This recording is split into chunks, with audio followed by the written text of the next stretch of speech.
नमस्कार दोस्तों, रावण राज में स्वागत है आप लोगों का। और बहुत भाई कहेंगे कि रावण राज की बात क्यों कर रहे हो।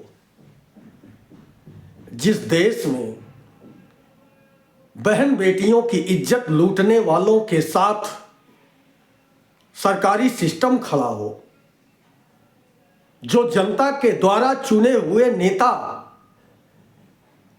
संवैधानिक पद की शपथ लेकर, संविधान की शपथ लेकर कुर्सी पर बैठे हुए नेता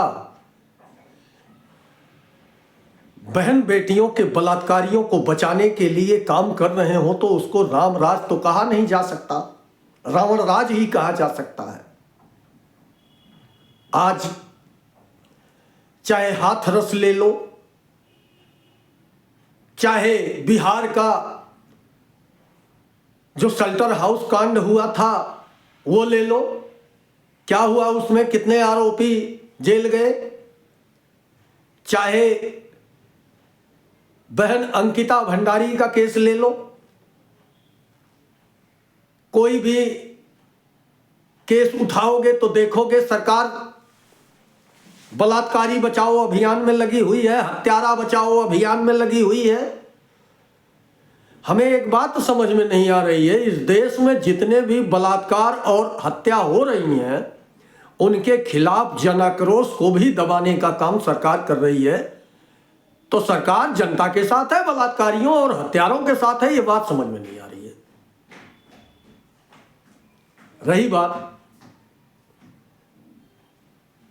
हमारे अंदर से, क्या अब इतने नेताओं के चाटुकार हो गए हैं, नेताओं के जूते चाटने में हमें इतना मजा आ रहा है कि नेता हमारी बहन बेटियों की इज्जत लूटने वालों का साथ देता रहे और हम चुप अपने घरों में मौन बैठे रहें।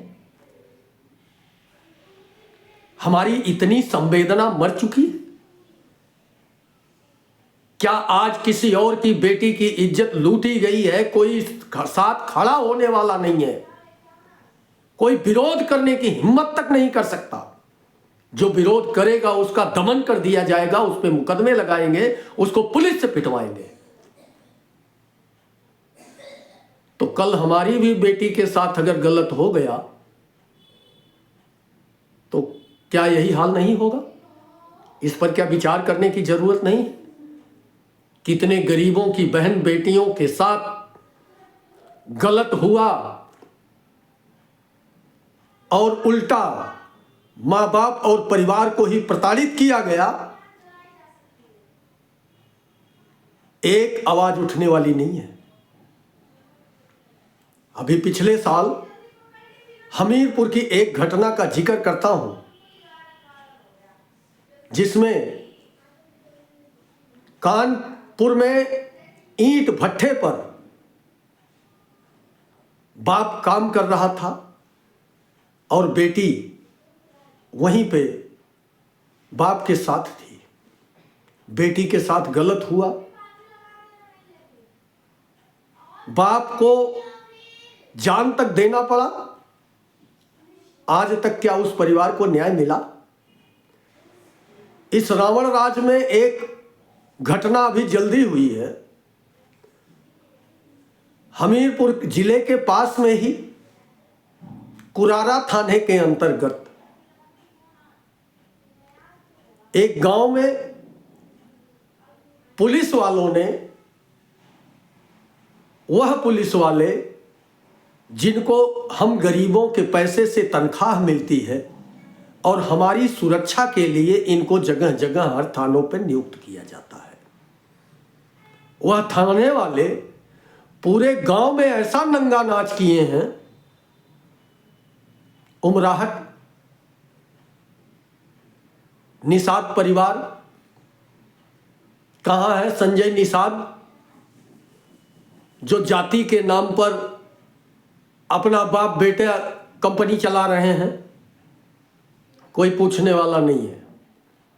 वोट का समय आएगा, कई दलाल संगठन निकलेंगे, कुछ जातियों की मदद करने निकलेंगे, कुछ धर्मों के लिए निकलेंगे और नेताओं की दलाली करते हुए जाति और धर्म की आग लगाकर सत्ता पे दलालों को काबिज करेंगे। अनपढ़ देश चलाएगा, पढ़ा लिखा जूता पालिश करेगा, तो होगा क्या?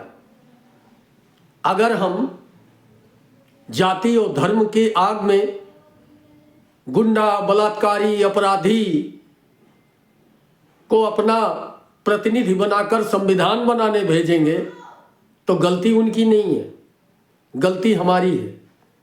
हमने गलत नेता का जब चुनाव किया है, जब हमारा अगुवा ही गलत है, जो हमारे समाज की प्रतिनिधित्व करने वाला अपराधी है, तो वह जनता के हित में कानून नहीं बनाएगा। आज ऐसा चलन हो चुका है कि जितने भी अपराधी हैं वह सब स्वच्छ हो चुके हैं, क्योंकि वह एक विशेष पार्टी को ज्वाइन कर चुके हैं। आज कोई भी अपराधी दूसरी पार्टी में नहीं मिलेगा, क्योंकि जिसकी बोलने की हिम्मत है, जो बेदाग है, वही बाहर है,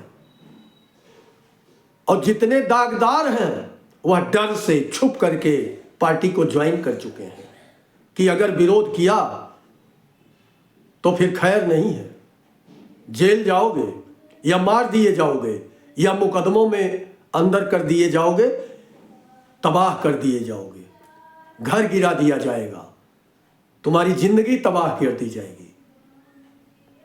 अभी अंकिता बहन के लिए न्याय मांगने जनता उतरी तो लाठियां चलने लगी, पुलिस लगा दी गई। किसने लगाया? किसकी सरकार है? कहां है ये राष्ट्रवादी और धर्मवादी सरकार? कौन से धर्म को वोट देते हो? इसीलिए धर्म, कौन सा धर्म? यही धर्म है। इसीलिए हम धर्म की रक्षा की बात करते हैं कि हमारी बहन बेटियों की इज्जत भी सुरक्षित ना रहे, और अगर इज्जत लूटने वालों के खिलाफ हम आवाज उठाएं तो हमारी बहन बेटी की आवाज बनने से भी हमें रोका जाए, हमारे ऊपर लाठियां चलाई जाए। क्या वीआईपी जिसको बचाने की कोशिश हो रही है वह बहन बेटी की इज्जत से भी ज्यादा बड़ा है? वह भारतीय संविधान से भी ज्यादा बड़ा है? एक लफंगे को कोर्ट से 3 दिन में बरी कर दिया जाता है और एक निर्दोष 5 साल तक जेल काटता है, सुनवाई नहीं होती, कोई सुनने वाला ही नहीं है। हो क्या रहा है समझना होगा। ये रावण राज की स्थापना राम के नाम पर जो की जा रही है, इससे मानवता खतरे में आ चुकी है। धर्म से धर्म को लड़ाया जाएगा, जाति से जाति को लड़ाई जाएगी। यह देश को बर्बादी के कगार पे लाया जा रहा है। महंगाई पे कोई कंट्रोल नहीं है, भ्रष्टाचार पे कोई कंट्रोल नहीं है। 1,80,000 70,000 रुपए महीने तनख्वाह पाने वाला इंसान जो गवर्नमेंट जॉब में है, वह 2,000, 5,000 और 200 रुपए कमाने वालों से घूस ले रहा है।